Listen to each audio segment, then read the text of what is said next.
중대재해처벌법이 시행된 지 1년 3개월 만에 처음으로 경영 책임자가 구속됐습니다.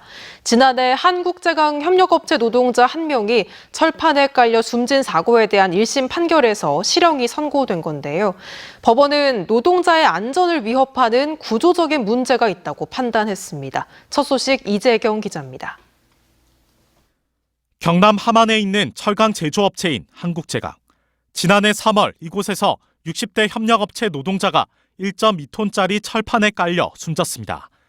철판을 크레인으로 올리던 중 섬유 벨트가 끊어진 겁니다.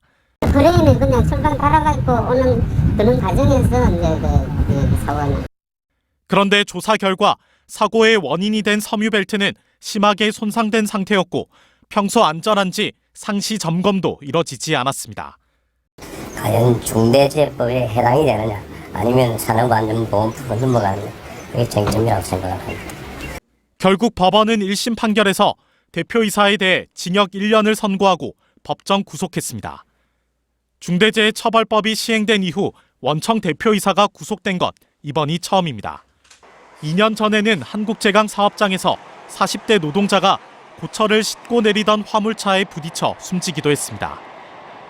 재판부는 안전조치 위반과 사망사고가 잇따라 발생했다는 점을 지적하면서 노동자의 안전권을 위협하는 구조적 문제가 있는데도 경영 책임자로서 안전보건 확보 의무를 제대로 이행하지 않았다고 밝혔습니다. 사법부가 사실상 오늘은 최소한 노동자의 생명에 대해서, 생명과 안전에 대해서 진짜 고민을 많이 한 날이다. 그렇게 평가하고 싶습니다.